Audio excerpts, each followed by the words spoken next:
Good afternoon to all of you.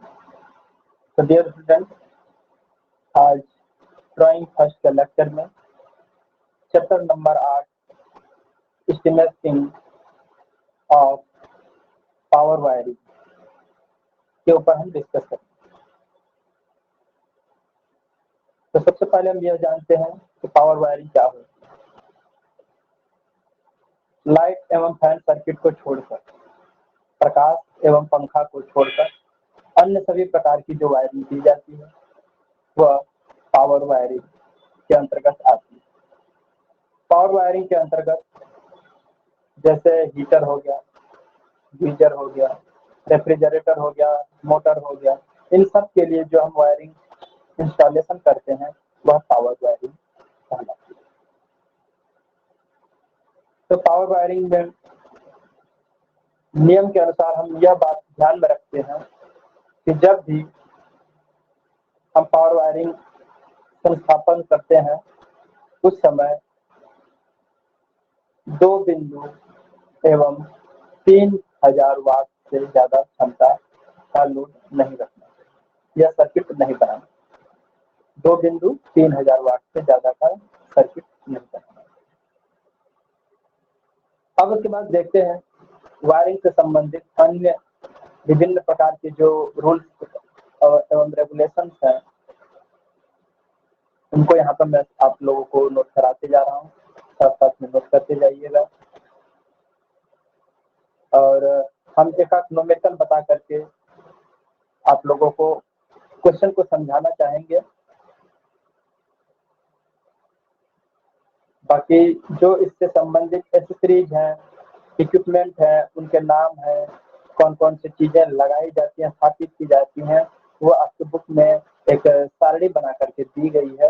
जरा उसको एक बार एनालिसिस कीजिएगा, पढ़िएगा, तब जाकर के सारी चीजें क्लियर होंगी। क्योंकि अब आप लोगों के पास समय भी नहीं है, आपका कोर्स भी कंप्लीट नहीं हो पा रहा है। ठीक है, तो चलते हैं, देर न करते हुए आगे चलते हैं। कुछ नियम है, जहाँ तक चल पा रहे हैं चलते रहे।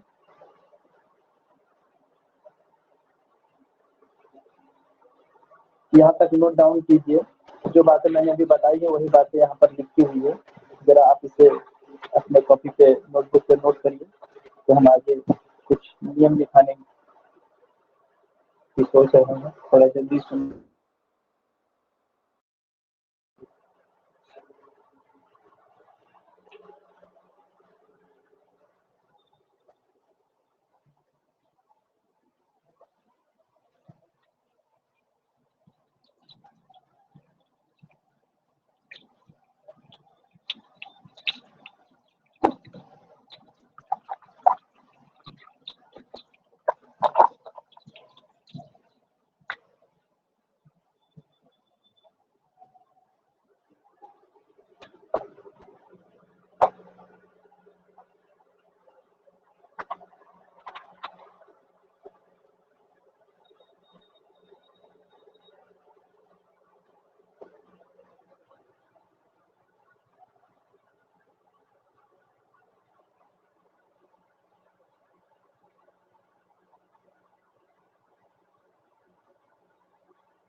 नोट कर लिया सभी ने?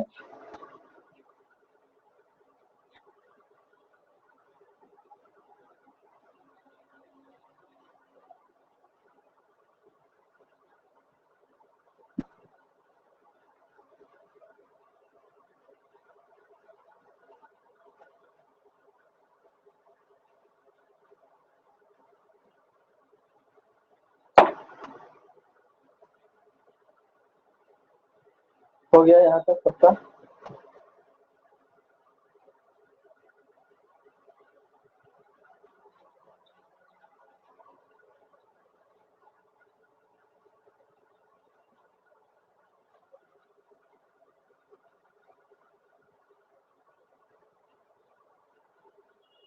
देखिएगा, पावर वायरिंग के लिए महत्वपूर्ण सूचनाएं।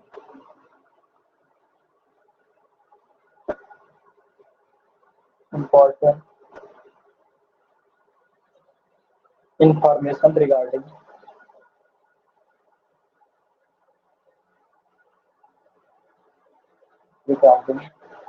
Power wiring.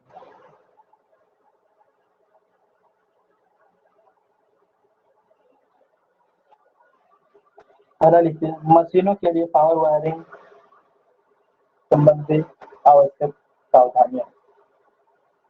मशीन की पावर वायरिंग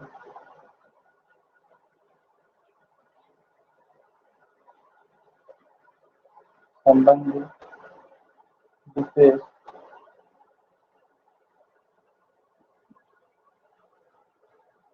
सूचनाएं।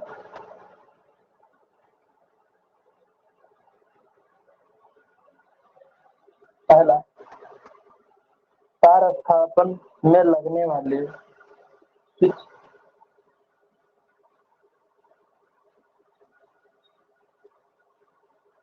वायरिंग में लगने वाले। सर वो क्या लिखे सर, पावर वायरिंग के पहले MIC क्या लिखे हैं?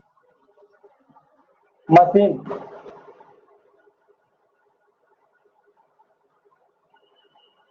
स्विच डिस्ट्रीब्यूशन बोर्ड आदि सभी उपकरण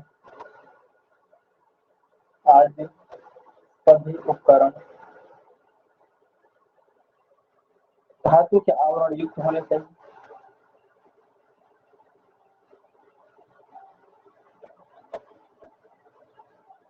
बंद होने चाहिए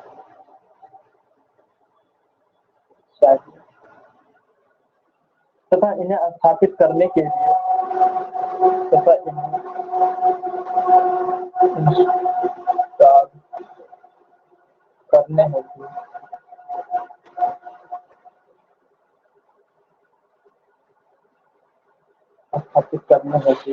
लकड़ी के बोर्ड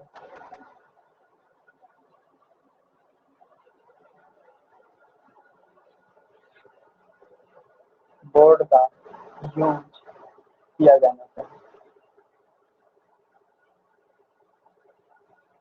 ठीक है, यानी कि मशीन के सभी उपकरणों को धातु भागों द्वारा कवर किया जाना चाहिए और इसको स्थापित करते समय लकड़ी के बोर्ड के ऊपर लगाया जाना चाहिए। तार स्थापन के लिए आर्मर्ड केबल का इस्तेमाल किया जाना चाहिए। वायरिंग हेतु आर्मर्ड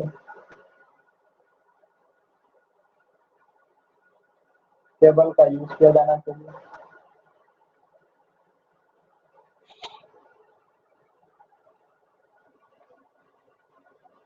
तथा सुदृढ़ सर थोड़ा बड़ा लिखिए। अच्छा, सतत एवं सुदृढ़ वाहक नली का बैठ जाना चाहिए। अब सही है। तीसरा पॉइंट, कंडक्ट पाइप के अंदर चालकों पर जोड़ नहीं होने चाहिए। कंडक्ट पाइप पर चालकों में ज्वाइंट नहीं होने चाहिए।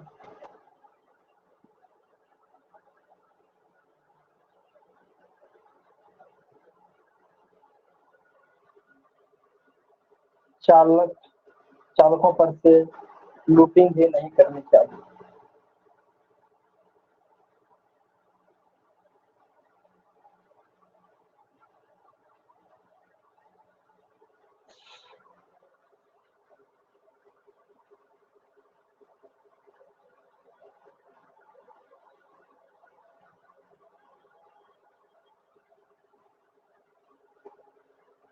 यद्यपि एक वाहक नली से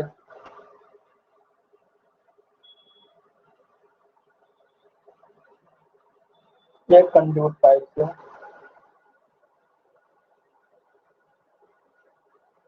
एक कंडक्ट पाइप से एक से अधिक परिपथ ले जाए जा सकते हैं। एक से अधिक परिपथ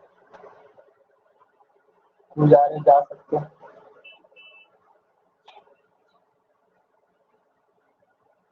गुजारे जा सकते हैं तथा प्रत्येक मोटर के लिए पृथक पृथक तथा प्रत्येक मोटर के तो इसके बाद क्या लिखे हैं सर? आर्मेड केबल का यूज करना चाहिए तथा सतत एवं सतत एवं सुदृढ़ सॉलिड कंड्यूट। सुदृढ़ का मतलब सॉलिड कंड्यूट पाइप का यूज किया जाना चाहिए। मतलब कहीं बीच में ब्रेक नहीं होना चाहिए, टूटा फूटा नहीं होना चाहिए, है ना। ज्यादा अगर आप जोड़ देंगे उसमें आर्मर वो कंड्यूट पाइप में तो आपको तार डालने में थोड़ी सी दिक्कत होने लगती है। ठीक है।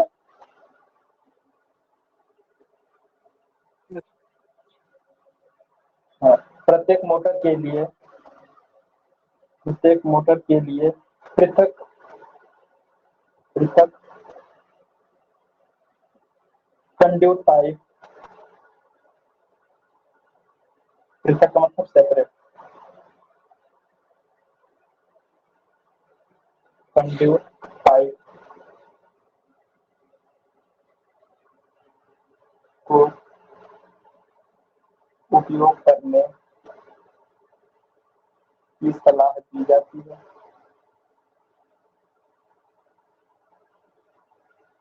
या फिर कह सकते हैं वरीयता दी जाती है। इम्पोर्टेंट। 5वां पॉइंट, मोटर के स्टार्टर तथा मोटर के टर्मिनल बॉक्स के मध्य मोटर के स्टार्टर मोटर के टर्मिनल व स्टार्टर के मध्य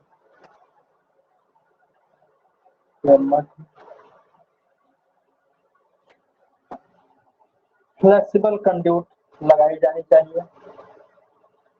फ्लेक्सिबल कंड्यूट लगाई जानी चाहिए।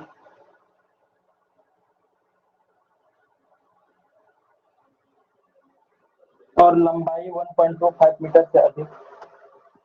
सर और यहाँ लास्ट में क्या लिखे? चालकों पर लूप भी नहीं करना चाहिए। लूपिंग लूपिंग लूपिंग लूपिंग जैसे कि हम हाउस वायरिंग में लूपिंग करके ले जा रहे थे तार, पावर वायरिंग में लूपिंग करके नहीं ले जाएंगे। ठीक है। प्रत्येक मोटर के लिए अलग अलग से कनेक्शन ले जाएंगे या फिर कह सकते हैं अलग अलग कंडक्ट पाइप के द्वारा वायरिंग करेंगे। ठीक है।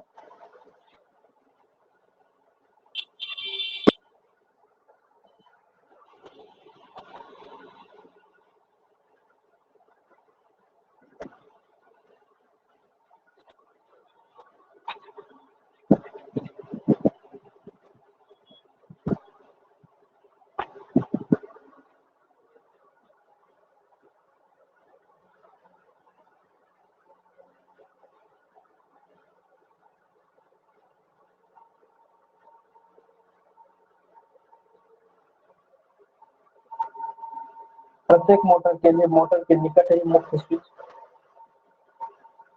प्रत्येक मोटर के लिए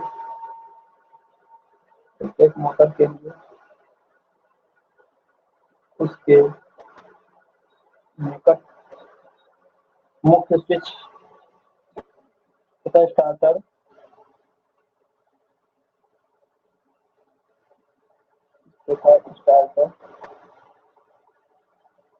स्थापित किया जाना चाहिए।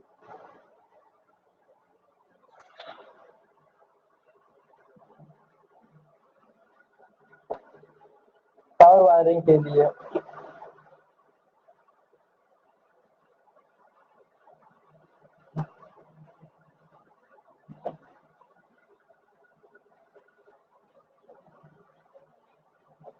1.93 mm स्क्वायर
ताम्र चालक केबल तथा या 2.5 mm square aluminium cable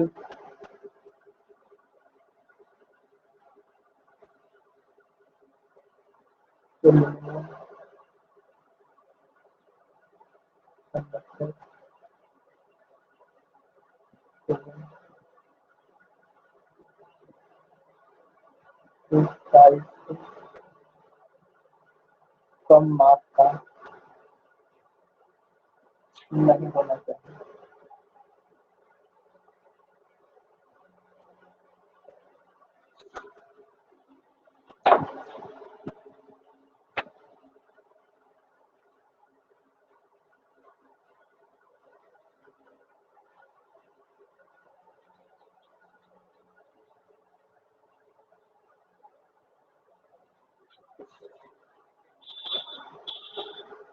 motor के फ्रेम को मोटर के स्वामी द्वारा दो अलग अलग स्थानों पर मोटर के फ्रेम को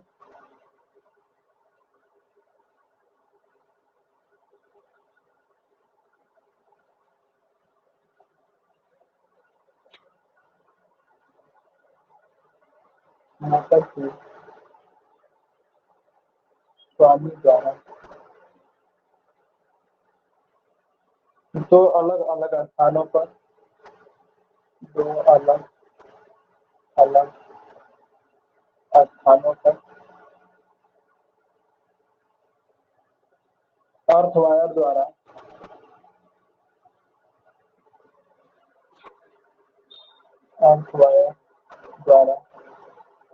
कनेक्ट किया जाना चाहिए।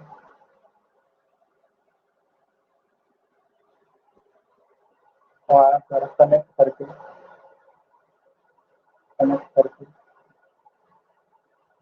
अर्थ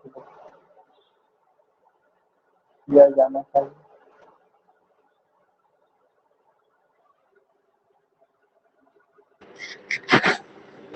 सर ये 7th पॉइंट रिपीट कर दीजिए सर।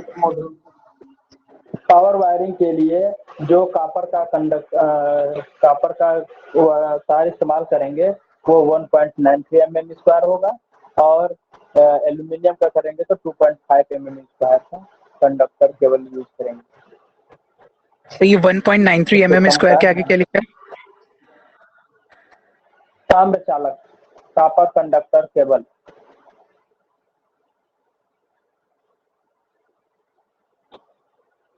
एक से अधिक मोटरों वाले संस्थान में एक से अधिक मोटरों वाले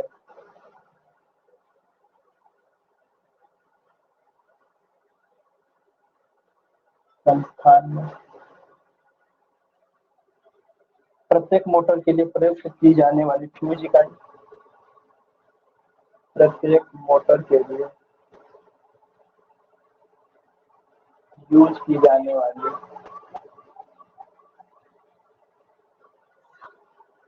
फ्यूज यूनिट के अतिरिक्त सर ये मोटर के फ्रेम को मोटर के बाद क्या लिखा है इसको? सप्लाई के तुरंत बाद क्या कर रहे हैं? ये मोटर के फ्रेम के मोटर नहीं सर, ये मोटर के फ्रेम को मोटर के टर्मिनल ऊपर सर ऊपर। अच्छा 8वां पॉइंट। हाँ ये वाला पूछ रहा है मोटर के फ्रेम को मोटर के।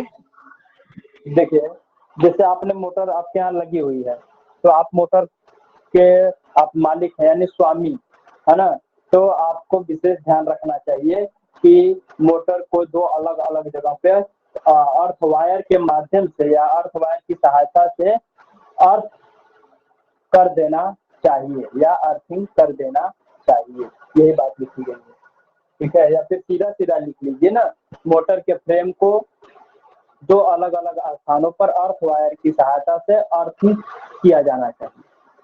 ठीक है, तुरंत बाद भी एक स्विच फ्यूज इकाई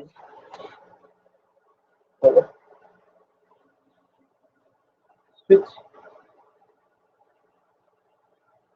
फ्यूज यूनिट प्रयोग की जानी चाहिए।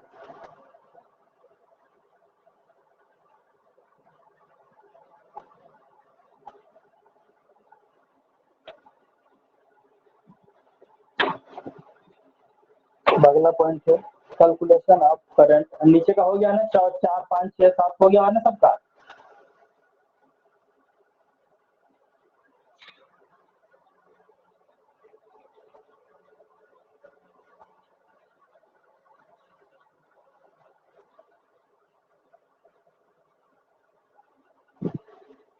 Calculation of current for motor.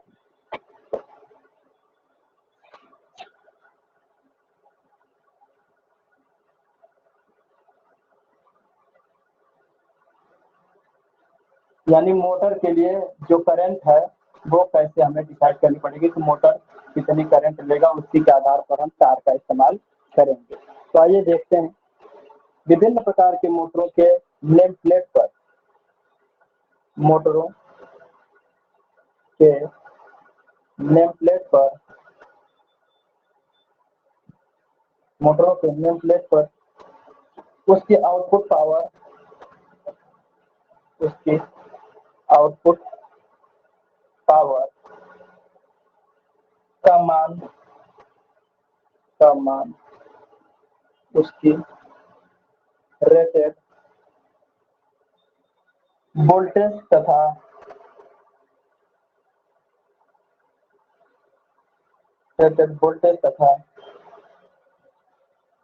Speed इत्यादि दिया गया होता है। मोटर की विद्युत धारा का तात्पर्य मोटर की विद्युत धारा का तात्पर्य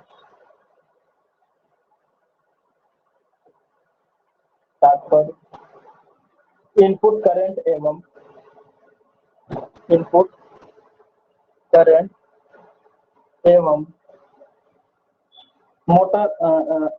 मोटर की इनपुट पावर एवं मोटर की इनपुट पावर ज्ञात करना है। ज्ञात करने से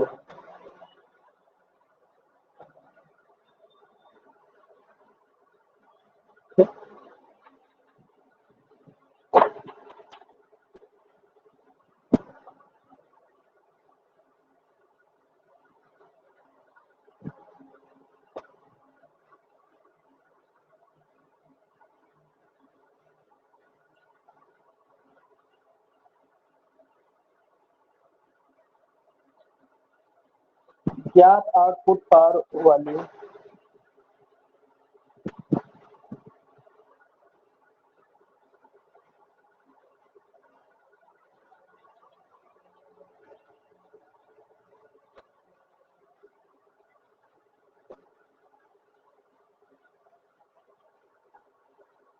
ज्ञात आउटपुट पावर वाली मोटर एसी मोटर की दक्षता तथा उसका पावर फैक्टर का मान तथा उसके पावर फैक्टर का मान तथा उसके पावर फैक्टर का मान ज्ञात करना आवश्यक होता है।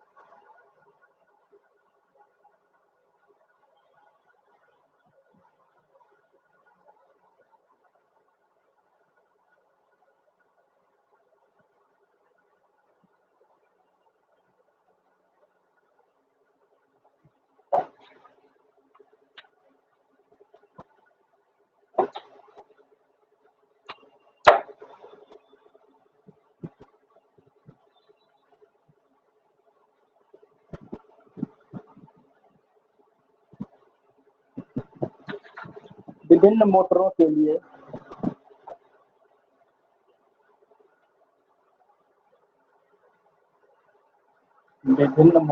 लिए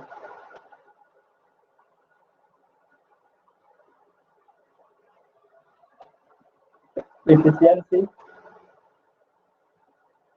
and power factor का मान नीचे सारणी में दिया गया है।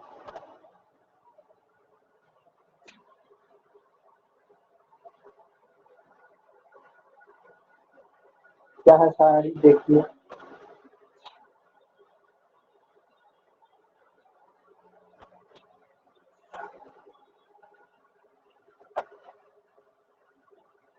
हार्स पावर, मोटर कितने हार्स पावर की है? यहाँ पर 1 HP की मोटर से कम के लिए कितना होगा? 1 HP से 2.5 HP की मोटर के लिए और 2.5 HP से 5 HP की मोटर के लिए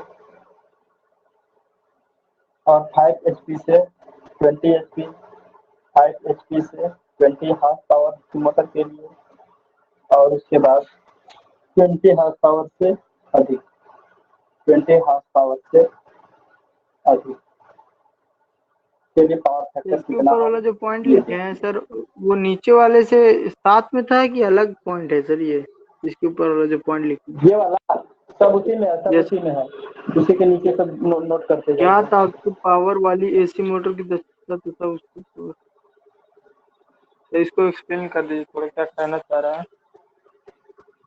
क्या क्या क्या किसमें? तो ये जो ऊपर वाला पॉइंट लिखे हैं, क्या था आपको? अगर किसी मोटर की power output power factor output power की दक्षता तथा उसके पावर फैक्टर का मान ज्ञात करना आवश्यक होता है। ठीक है, किसी दिए गए मोटर की आउटपुट पावर एवं उसकी इफिशियंसी एवं पावर फैक्टर इत्यादि ज्ञात करना बेहद जरूरी होता है। अगर मोटर है तो मोटर पर दे दिया गया इतने एचपी की मोटर है, इसकी स्पीड इतनी है और इतना वोल्टेज लेती है ना, तो कुल मिला जुला के उसका आउटपुट पावर कितना देगा और उसकी इफिशियंसी कितनी होगी और उस मोटर का पावर फैक्टर कितना है, ये सब निकालना होता है।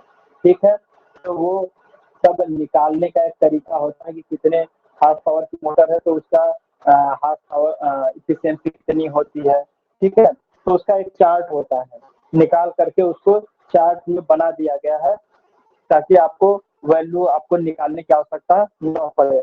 अगर आपको निकालनी है तो आपके पास मोटर की इनपुट पावर, आउटपुट पावर और इनपुट करंट, आउटपुट करंट सब आपको मालूम रहेगी वैल्यू, तो आप अगर फार्मूले में पुट करेंगे तो उसकी हार्स पावर वो क्या कह सकते हैं, उसकी सारी क्वांटिटी आप या वैल्यू फाइंड आउट कर सकेंगे कि इफिशियंसी कितना है, पावर फैक्टर कितना है, सब निकाल लेंगे आप।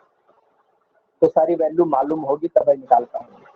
ठीक है, तो उसी का एक चार्ट बना रहा हूं मैं।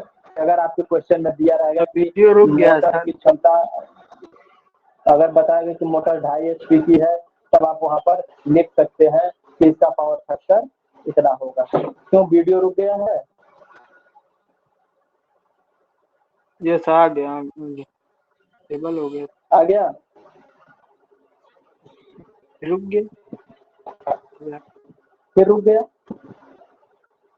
अब आ गया, अब आया? थोड़ी देर के लिए आ रहा, फिर रुक जा रहा उसी तरह। Yes sir, आ गया।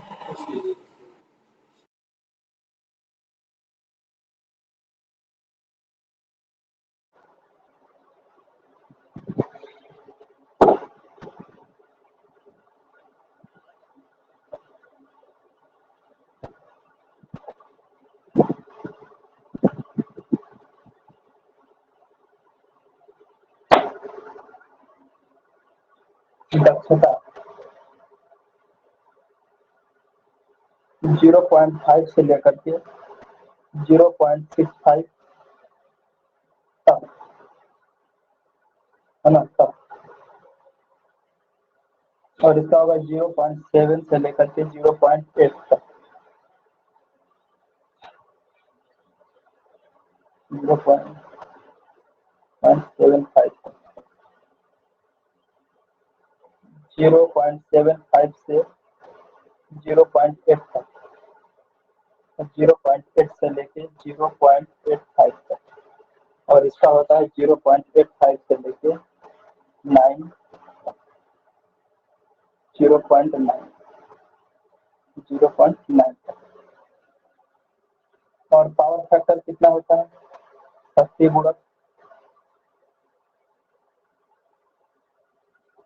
गुणक 0.6 से ये 0.7 और ये 0.75 से लेकर के 0.8, और इसकी शक्ति गुणक होती है 0.8 और 0.8, मतलब अमूमन 1 HP से कम होगा तो उसका पावर फैक्टर 0.6 होगा,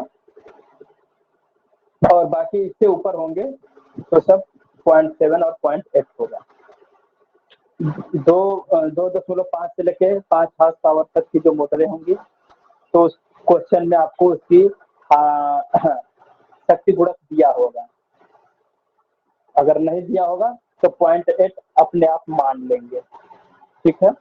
और 1 HP से कम दिया होगा तो उसको 0.6 रखेंगे, और 1 HP और 2.5 HP के बीच होगा तो 0.7 रखेंगे।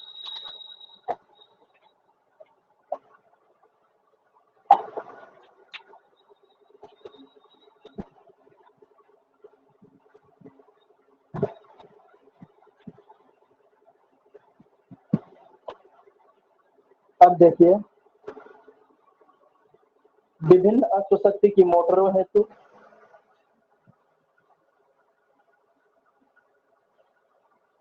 विभिन्न मोटरों के लिए हार्स पावर, है ना, उपयुक्त सारणी यानी कि सारणी द्वारा विभिन्न मोटरों के लिए हार्स पावर, विभिन्न मोटरों के लिए विभिन्न हार्स पावर की मोटरों के लिए मोटर्स के लिए इनपुट करंट की गणना निम्न प्रकार से की जाती है। इनपुट करंट की गणना निम्न प्रकार से की जाती है।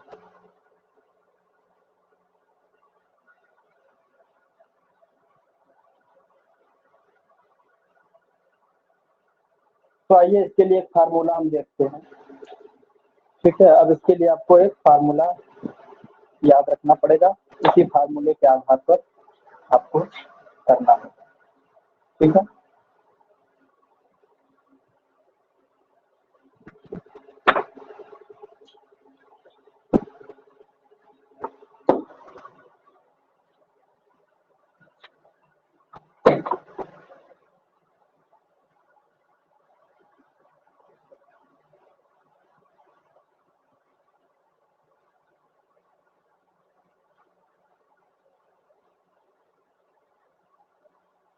रिकॉर्डिंग लगाना भूल गए थे।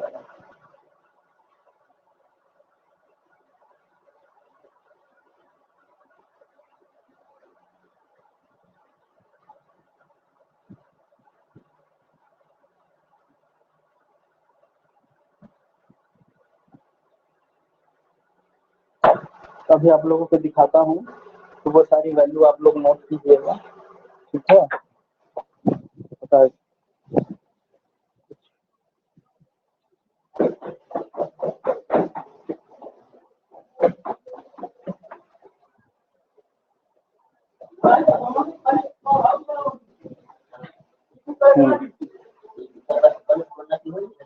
नमस्कार। साहब लोग करावा ना, ये कंट्रोल अगर सादा जाने कमीशन ना लगा दिया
सर माइक ऑन कर लीजिए।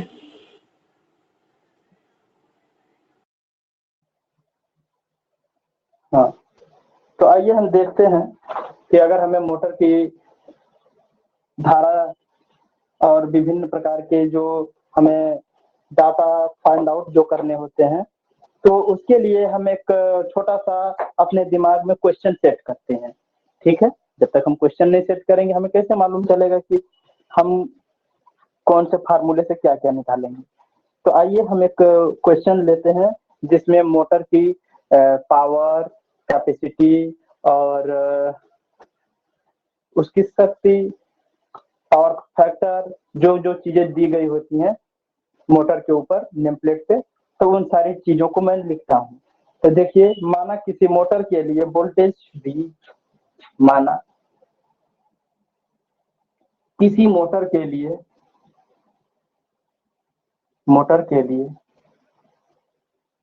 वोल्टेज कितना है, V है। ठीक है, तो मैंने मान लिया कि किसी मोटर का कोई ना कोई वोल्टेज होगा, तो वो वोल्टेज मुझे ज्ञात नहीं है, तो हमने कह दिया कि वो वोल्टेज V है। और मोटर V पर, तो हमारी जो मोटर थी वो V वोल्ट ले रही थी, तो V वोल्ट पर आउटपुट पावर कितना है, V वोल्ट पर आउटपुट पावर कितना है, X। आउटपुट पावर हमको कितना दे रहा है, X दे रहा है। तो इस X का यूनिट क्या होगा, हमने कहा वोल्टेज की यूनिट V है, तो आउटपुट पावर X है ना, आउटपुट पावर X है, तो इस X की यूनिट क्या होगी, HP यानी हार्स पावर में, है ना। आउटपुट पावर जो है X हार्स पावर में है। तो दक्षता एवं शक्ति गुणक वाली मोटर के लिए तो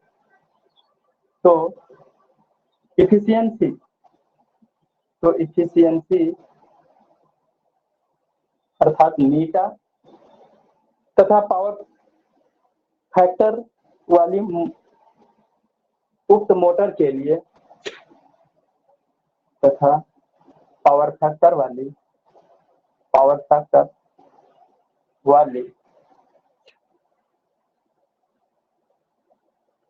युक्त मोटर के लिए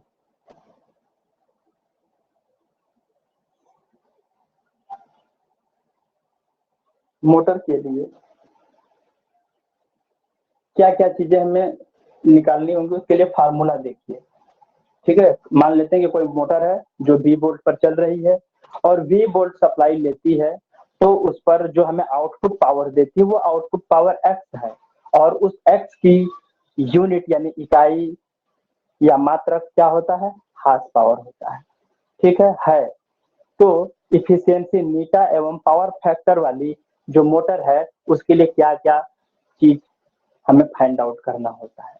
जैसे करंट फाइंड आउट करना है तो कैसे निकलेगा, मोटर की स्टार्टिंग करंट कैसे निकलेगी, वो कैसे निकलेगा, तो ये सारी चीजों के लिए एक फार्मूला होता है। तो आइए इन सब के लिए एक फार्मूला हम देखते हैं। ठीक है, तो देखिए आउटपुट पावर के लिए क्या फार्मूला होता है, आउटपुट पावर के लिए फार्मूला यहाँ हम तैयार करेंगे। आउटपुट पावर बराबर Q बराबर होता है X का मतलब वो हमारी मोटर की क्षमता कितनी है। ठीक है, X और किसमें, HP में है। जो हमारी मोटर है वो, जैसे हमने कहा कि 5 HP की मोटर है, तो 5 क्या हो गया, ये इसकी आउटपुट पावर हो गई, HP इसका यूनिट हो गया, तो हमने लिख दिया। और एक हार्स पावर बराबर कितना होता है, एक HP बराबर होता है 735.5। ठीक है, तो यहाँ देखिए X इंटू HP हो गया, उसकी यूनिट साथ में। अब देखते हैं यहाँ पर X बराबर, X हमें मालूम नहीं है कि मोटर 5 HP की है, 2 HP की है, 20 HP की है, ये नहीं मालूम। तो हमने लिख दिया x इंटू HP बराबर होता है 735 ठीक है, इतना हमने लिख दिया। अब ये टोटल यूनिट किस में बदल जाएगी, वाट में। अब इसकी टोटल यूनिट क्या हो जाएगी, वाट।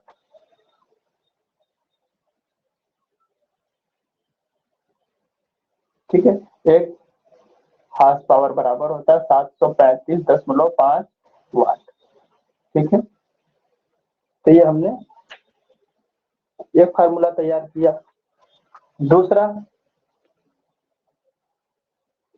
दूसरा है मोटर की इनपुट पावर। मोटर की इनपुट पावर, तो मोटर की इनपुट पावर बराबर क्या होता है फार्मूला, इनपुट पावर बराबर होता है आउटपुट पावर बटा के इफिशियंसी। आउटपुट पावर बटा के इफिशियंसी, यानी output power divided by efficiency. तो क्या लिखेंगे इसको, आउटपुट पावर कितना, Q अपॉन इफिशियंसी बराबर मीटर बटा के मीटर, और टोटल यूनिट इसकी क्या होगी, इनपुट पावर की वाट में। ठीक है, तीसरा फार्मूला आपको है डीसी मोटर की input electric current, DC motor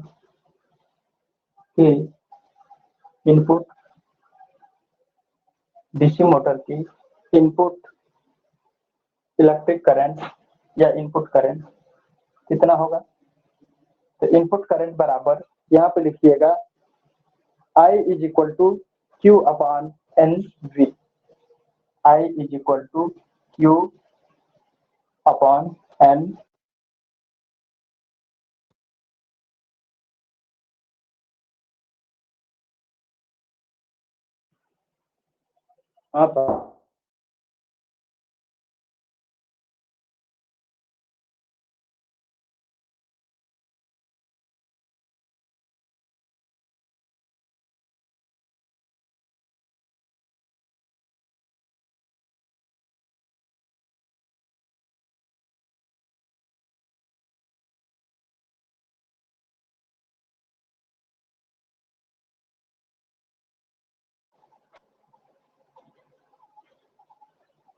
और धारा का मात्रक क्या होता है, एम्पियर।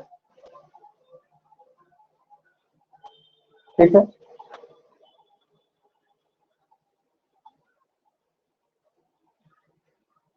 आप लोगों को दिखाई सुनाई दोनों दे रहा है ना। और single Yes, sir. Phase motor के लिए सिंगल फेज मोटर के लिए इनपुट करंट,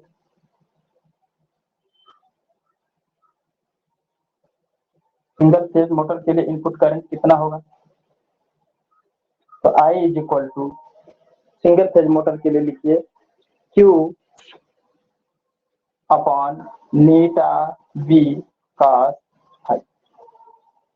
ठीक है, Q upon eta V cos phi, किसमें वैल्यू होगी, यूनिट एम्पियर में। और पांचवा नंबर जो है, अगर 3 फेज की मोटर है तो उसका इनपुट करंट कितना होगा। 3 फेज मोटर के लिए इनपुट करंट, 3 फेज मोटर के लिए input current I is equal to Q upon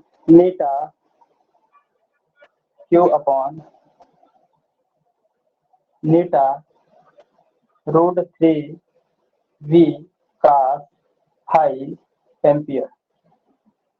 ठीक है, 3 फेज की मोटर है। ठीक है, तो ये फार्मूला आपको याद होना चाहिए। अब इसी पे आपका पूरे मोटर का इतिहास या कैलकुलेशन करने की जो बात आती है सब इसी पर निर्भर करेगा। और हाँ, एक चीज और है, छठा पॉइंट। ठीक है, मोटर की स्टार्टिंग करंट जो है, मोटर की स्टार्टिंग करंट, मोटर को फर्स्टली स्टार्ट करने के लिए जो स्टार्टिंग करंट चाहिए उसको डिनोट करते हैं I dash is equal to 1.5 into actual current, ठीक है, या फुल लोड करंट कहते हैं आई एफ, ये आई एफ होता है, ठीक है। आई एफ का मतलब होता है full load current, full load current, ठीक है, फुल लोड करंट, ये आपको याद रखना है।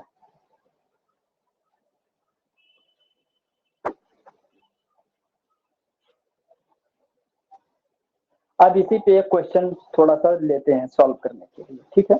एक क्वेश्चन मैं दूं और चलते हैं, देखते हैं कैसे क्या निकालना है। यहाँ तक सभी ने नोट कर लिया?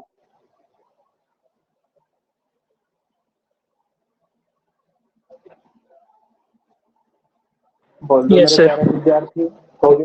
हाँ चलो ठीक है, तो आइए क्वेश्चन लेते हैं और फटाफट इसको सारी चीजें हम फाइंड आउट करते हैं, देखते हैं निकालने आता है कि नहीं आती। हम लोग सीख रहे हैं, आइए सीखते हैं।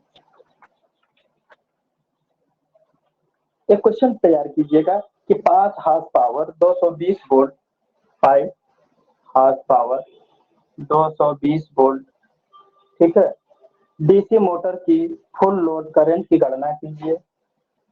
डीसी मोटर के फुल लोड करंट की गणना कीजिए।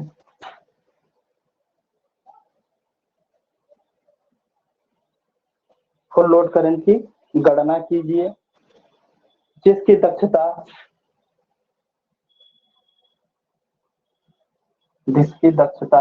80% है, 80% है।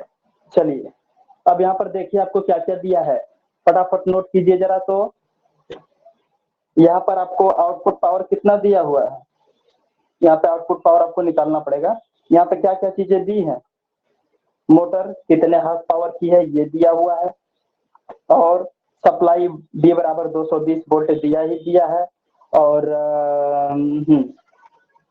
स्टार्ट फुल लोड करंट की गणना करनी है और इफिशियंसी आपको प्राप्त है। तो आइए देखते हैं मोटर की आउटपुट पावर कितनी है। हल देखिए, सॉल्यूशन, आउटपुट पावर तो क्यू बराबर कितना हो जाएगा। यहाँ पे आउटपुट पावर लिखना चाहिए, तो पहले जो हमने लिखा था वहाँ पे इनपुट हमने लिख दिया था क्या, नहीं निर्गत लिखा था ना, आउटपुट पावर ही होता है, निर्गत का मतलब आउटपुट होता है, निवेश का मतलब होता है इनपुट।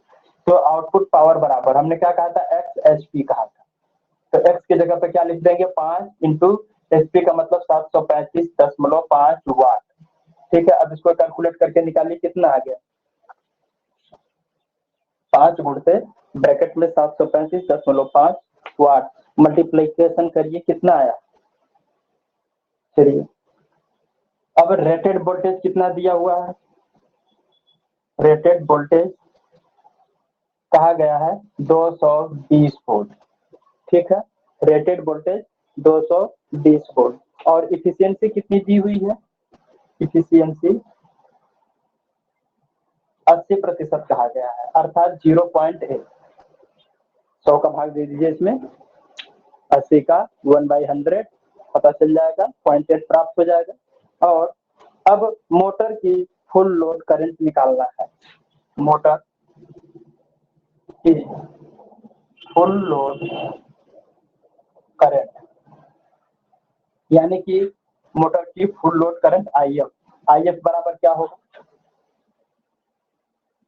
यानी I is equal to 8 ampere, full load current, यहाँ Q is equal to 20.8 ampere, 20.8 ampere.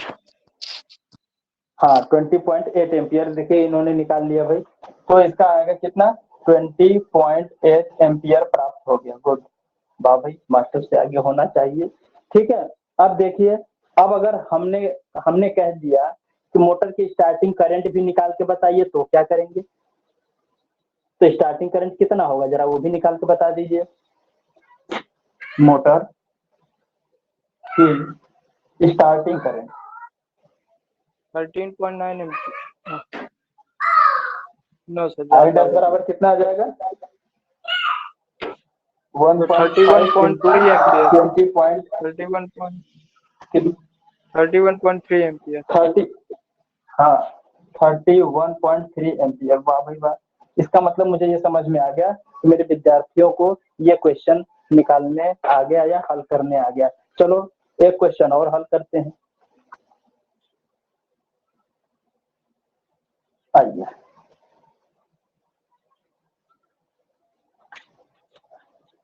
Practice कर लो भाई, तभी आप लोगों के दिमाग में सारी बातें घूम जानी चाहिए। मान लेते हैं कि 3 HP 230 volt 50 hertz, 3 HP 3 HP 230 volt एवं 50 हर्ट्ज की कोई मोटर है हमारे पास, ठीक है। Single phase induction motor, IM का मतलब है इंडक्शन मोटर, ठीक है। इंडक्शन मोटर की फुल लोड करंट ज्ञात कीजिए कि फुल लोड करंट ज्ञात कीजिए। तो कितने HP के है सर ये? 3 HP। तो 3 फेज जिसकी दक्षता 3 कितनी? HP। हाँ, सिंगल फेज की मोटर है, 3 हार्स पावर की मोटर है, मोटर की क्षमता 3 हार्स पावर है और दक्षता 75% है, ठीक है। तथा शक्ति गुणक 0.5 शक्ति गुणक तथा पावर फैक्टर कितना दिया हुआ है? पावर फैक्टर कह रहा है 70% पश्चगामी यानी लैगिंग, ठीक है। तो अब इतना डाटा आपको प्राप्त है। अब आपको निकालना क्या है? फुल लोड करंट निकालिए और स्टार्टिंग करंट निकाल के जरा दोनों दिखा दीजिए। तो आउटपुट पावर के लिए क्या लिखेंगे? आउटपुट पावर बराबर x इंटू एच पी अर्थात 3 इंटू 735.5 वाट, ठीक है, ये निकल जाएगा। दूसरा आपको वोल्टेज दिया हुआ है, रेटेड वोल्टेज कितना दिया हुआ है? 230 वोल्ट तो पक्का। इफिशियंसी आपको कितनी दी गई है? 75% है ना। तो इसको जब निकालेंगे तो कितना आएगा? 0.75, ठीक है। 1 डिवाइडेड बाई 1/100 तो 0.75 हो जाएगा, ठीक है। और पावर फैक्टर कितना दिया हुआ है? पावर फैक्टर बराबर 0.7 लैख। So 7.72 ampere. कितना आ गया current? 18.27 ampere. 7 point 18.27 ampere. 18.27 ampere. ये तो स्टार्टिंग करंट बता रहे हैं ना। ये फुल लोड करंट है सर। स्टार्टिंग करंट नहीं, फुल लोड करंट फिर 27.4 से एम्पीयर। निकालिए, फिर से। अच्छा, हाँ ठीक है। अब आप लोग 27.4 कैलकुलेट एम्पीयर कर आएगा लीजिएगा, स्टार्टिंग हम करंट। कैलकुलेट नहीं कर रहे हैं, ठीक है। अब देखिए, फुल लोड करंट बराबर full load current I equal to Q upon मीटा V cos फाई, ठीक है। इसी फार्मूले पर रख दीजिएगा तो आपको फुल लोड करंट यहाँ पर प्राप्त हो जाएगा। आपको फुल लोड करंट यहाँ पे मालूम हो जाएगा और कहेगा स्टार्टिंग करंट अगर कही जाएगी तो I dash is equal to 1.5 into I रख दीजिएगा, आपको I डैश भी प्राप्त हो जाएगा, ठीक है। तो इस तरीके से क्वेश्चन सॉल्व हो जाएगा और इसी के आधार पर हमें मोटर की वायरिंग के लिए वायर का सिलेक्शन करना है, ठीक है, करंट के आधार पर। तो अब मुझे ये लग रहा है कि आप लोगों को आ गया होगा। एक क्वेश्चन और लिख लीजिए 3 फेज के लिए, है ना। अभी सिंगल फेज पढ़ा, अब आगे देखते हैं।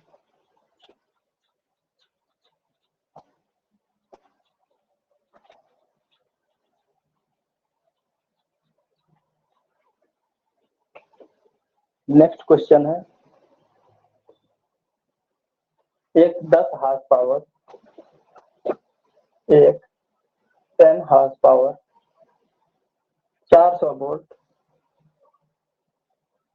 50 hertz 3 phase induction motor, 3 phase induction motor की फुल लोड करंट ज्ञात कीजिए, कि फुल लोड करंट ज्ञात कीजिए, जिसकी दक्षता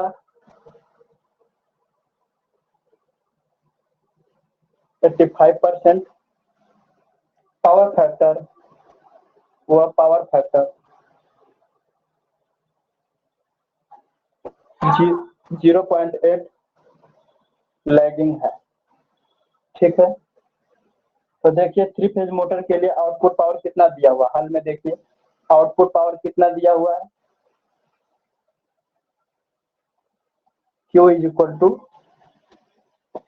10 हार्स पावर की मोटर है इंटू 735.5 वाट। ठीक है, करंट 15.66 एम्पियर। हाँ 15.61 एम्पियर, 6 6 एम्पियर। ठीक है, एम्पियर। बोल। Starting current 23.4 ampere. हाँ बिल्कुल, हाँ 23 या 24 के समथिंग आएगा। ठीक है, ठीक है, बहुत अच्छा, बहुत अच्छा। अब इसके बाद determination method of size of cable.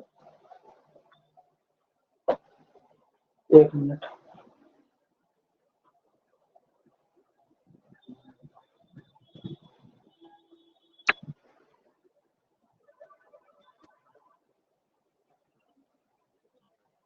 Determination of size of,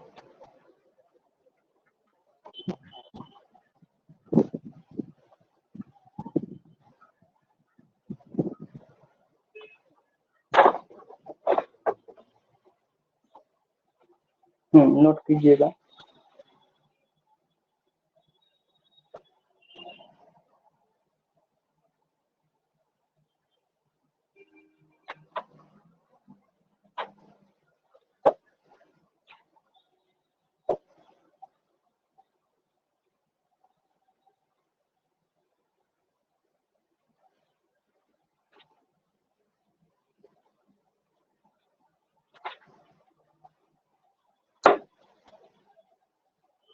चलिए मैं आप लोगों को कुछ चीजें बोल रहा हूँ, आप उसको लिखिए। मैं बोल रहा हूँ उसको लिखिएगा ना। हेडिंग है आपका, केबल की माप ज्ञात करने की विधि। केबल की माप ज्ञात करने की विधि।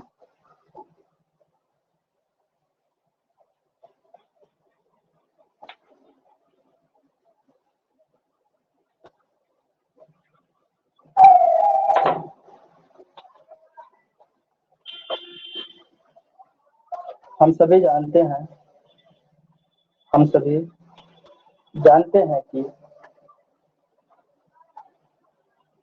विद्युत मोटर प्रारंभ करते समय, इलेक्ट्रिक मोटर स्टार्ट करते समय अपनी फुल लोड करंट की अपेक्षा, अपनी फुल लोड करंट की अपेक्षा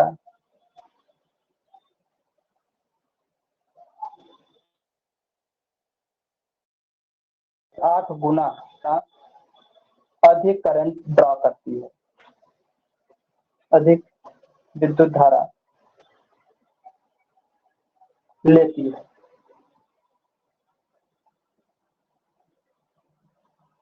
यह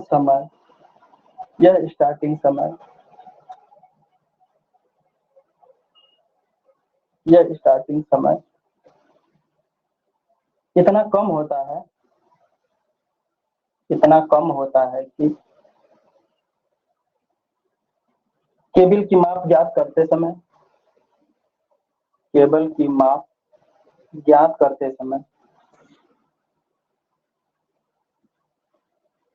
यह मान सामान्यतया 1.5 गुना रखना पर्याप्त है।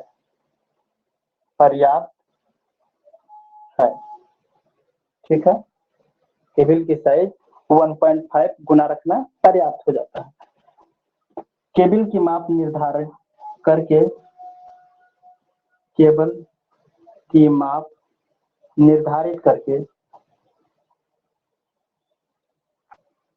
की माप निर्धारित करके कोर की सर इसके ऊपर वाला संख्या पॉइंट व बता दीजिए क्या लिखना है।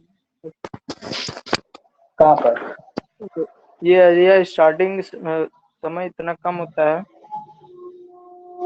स्टार्टिंग समय इतना कम होता है कि केबल की माप ज्ञात करते समय यह मान सामान्य तौर पर 1.5 गुना रखना चाहिए या रखा जाता है। ठीक है, कोर की माप सारणी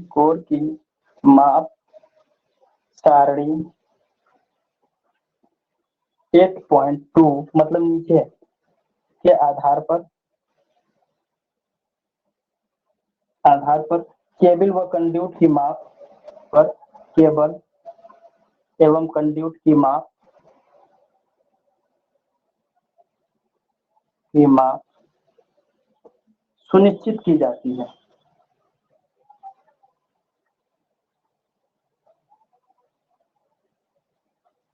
ठीक है, सुनिश्चित की जाती है। अब आगे लिखिएगा, पावर वायरिंग में 2.5 mm square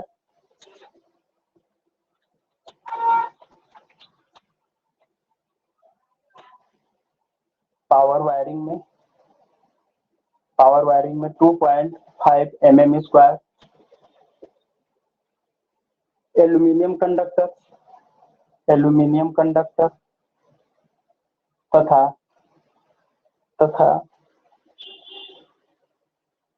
1.93 mm square copper conductor की माप से कॉपर कंडक्टर की माप से कम माप का या कम साइज का नहीं यूज करना चाहिए। ठीक है,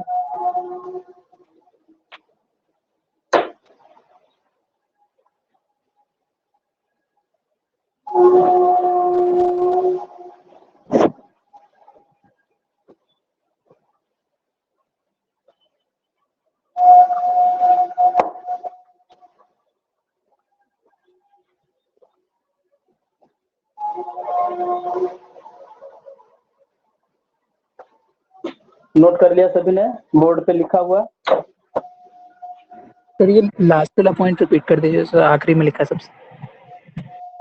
पावर वायरिंग में नीचे ये ऊपर ये वाला नो सर, सबसे नीचे यहाँ ऊपर जो सबसे केबल की माप निर्धारित करके कोर की संख्या मतलब 2 कोर 3 कोर कितने कोर का है वह कोर की माप सारणी 8.2 के आधार पर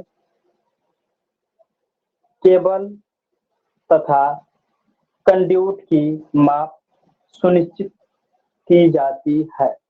8.2 के आधार पर यहाँ क्या है सर, ये सारणी क्या है? तो 8.2 के आधार पे तो 8.2 मैं सारणी मेरे बुक में बनी हुई है, मैं उस सारणी को आपको इस फोटो खींच करके हम इसी टीचमेंट ऐप पर डाल देंगे। ठीक है, क्योंकि सारणी को लिख पाना थोड़ा बड़ा लंबा चौड़ा हिसाब है, क्योंकि सारणी में कम से कम 1.5 से लेकर के 400 तक कंडक्टर की साइज है, और एक कोर, दो core, twin conductor, three conductor, है ना, एकहरा कोर, डबल कोर।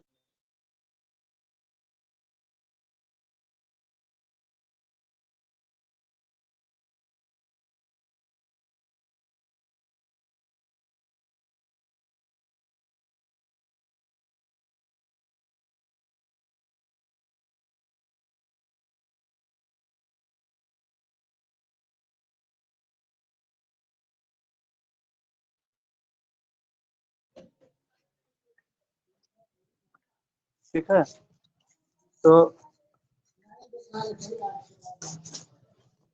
तो यहाँ पर आप लोगों को केबल की साइज निकालना, केबल की साइज निकालना और कंडक्टर का साइज निकालना और कंडक्ट के पाइप का सिलेक्शन करना कि कितने mm की कंडक्ट पाइप मुझे लगानी है। ये सब चीजें आपको हमने बता दी। ठीक है, ये हमने बता दिया है।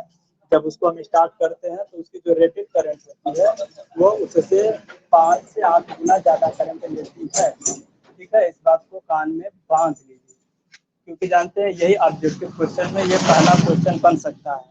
ठीक है, तो ये आपको मालूम होना चाहिए, क्योंकि ऑब्जेक्टिव क्वेश्चन में जब आएगा आप इस सब पॉइंट को ध्यान नहीं देंगे तो आपके मार्क्स कट जाएंगे। ठीक है, जी सर, तो फोटो क्लियर भेज दीजिएगा सर। और इसका जो चार्ट है हम आपको बाद में बता देंगे।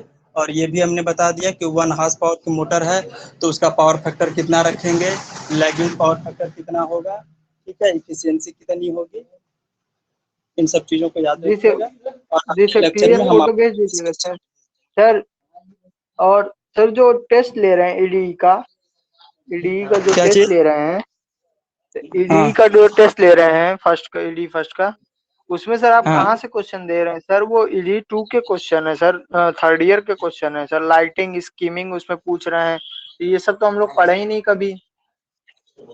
मेरे विद्यार्थी मैंने पेपर बनाया ही नहीं है, मैंने पेपर सर तो नहीं हम लोग बनाया कहाँ? है। और एक बात बताएं, जब भी आप लोगों का पेपर बनेगा तो आपकी किताब पढ़ के कोई नहीं बनाने वाला है।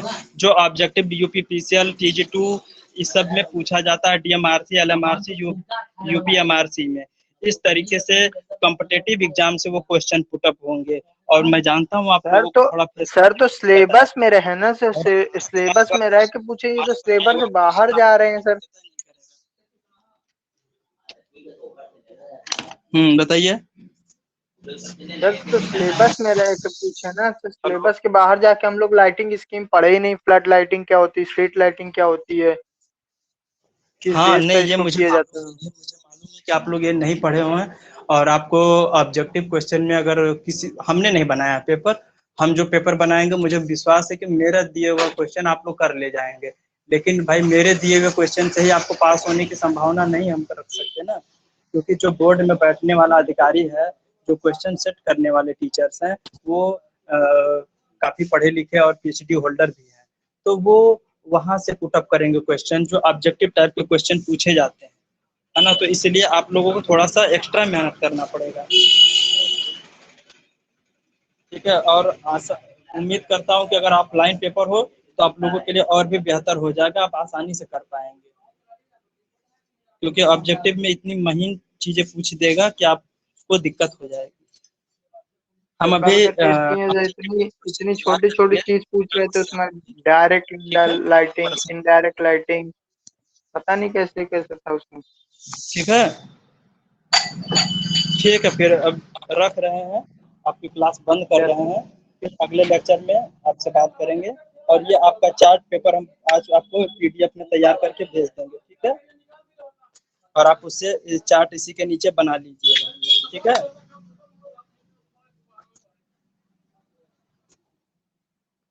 ठीक है, थैंक यू क्लास।